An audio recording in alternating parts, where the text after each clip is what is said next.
Сәлем қыздар, арнама қош келдіңіздер. Бүгін біздер үй жағдайында бургер дайындайтын боламыз. Ол үшін сүт пен суды араластырып, үстіне секер және де сармайды, ерітілген сармайды құйып араластырамыз. Сүтіміз бен суымыз жылу болу керек. Осылай қолымызбен қарап аламыз, қаттысы болып кетпесін, дрожжімізді саламыз. Қаттысы болса дрожжіміз пісіп кетеді. Енді бұлай қоя тұрып дрожжімізді ұнға секер тұзымызды салып араластырып аламыз. Енді қамыр илеп аламыз. Жақсылап қамыр илейміз. Бізден бұл тестадан 15 шақты булочка шығу керек.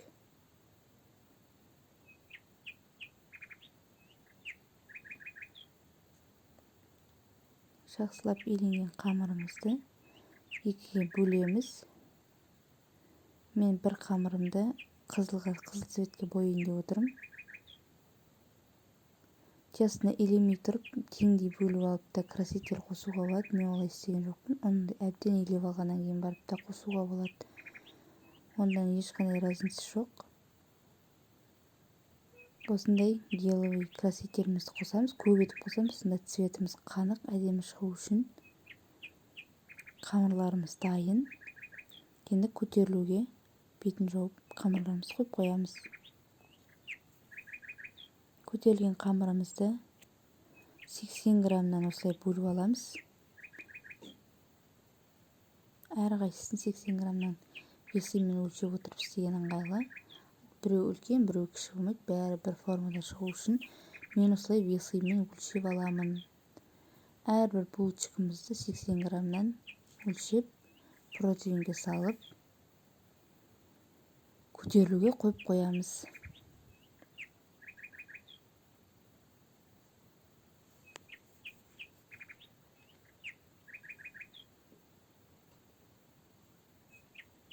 Енді қызыл тестамыздан да тура солай істейміз, 80 граммнан.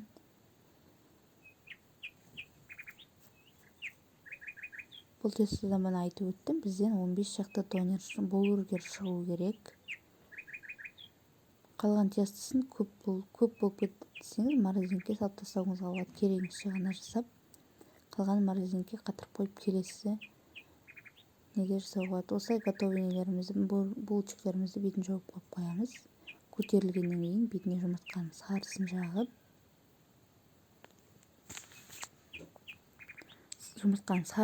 шығамыз.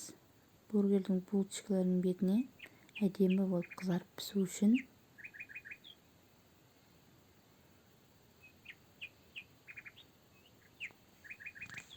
Үстіне менде кунжут болмай қалды, сол себепті максиға қойдым. Кунжут болса кунжут себіңіздер, және де тминнің қара семенасын сепкенде өте әдемі көрінеді. Менде екеуі болмай қалғандықтан мен макс септім. Енді начинкасына фарш, 800 грамм фаршқа 1 жұмыртқа, 1,5 столовый ложка тұз, перец, және де 2 столовый ложка крахмал, кукурузный крахмал. Және біздегі секретный ингредиент дегеніміз ол кетчуп болатын. Кетчуп саламыз. Кетчуп салған уақытта сіздердің фарштарыңыз сочный болып шығады, және бургердің фаршы дәмі өзгеше болып тұрады. Кәдімгі бургердегі жеген бургер сияқты болып тұрады. Енді екі жуаны осылай блендермен езіп алып, жаңағы дайындаған фаршымызға қосамыз. Жақсылап езіп аламыз, уатып. Мен екі жуа қостым, кішкентай. Егер жуаларыңыз үлкен болса, біреу қосуға болады. Жақсылап фаршымызға жуамызбен араластырамыз. Тұзын бұрышын бәрін салдық. Енді котлетімізді дайындап аламыз. Осылай алдын ала дайындап қоямыз, бір ыдысқа ыңғайлы болу үшін. Фаршымызды осылай соғып алған өте ыңғайлы. Шашыраңқы болмайды, жақсы жабысатын болады. Осылай котлеттерімізді дайындап аламыз.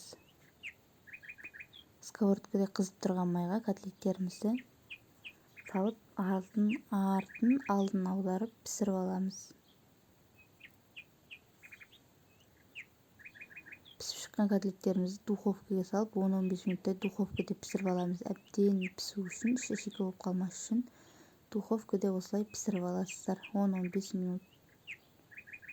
Дайын булочкаларымызды осындай құрғақ тавада гриль сияқты қылдып ұстап кішкене қыздырып аламыз. Енді майонез бенен кетчупты араластырып булочкамызға жағып, бетіне салып, жапырағымызды салып, осылай сиырымызды салып, булочкамызбен осылай бургерімізді дайындап аламыз. Жасалу жолы өте оңай. Егер сатып алсаңыздар, өте қымбатқа шығады. Одан да үйден осылай өз қолыңызбен жасап алған өте тиімді әрі дәмді. Қандай еттен, қандай нәрседен жасап жатқаныңызды өзіңіз білесіз. Және де қолжетімді үйден жасап алған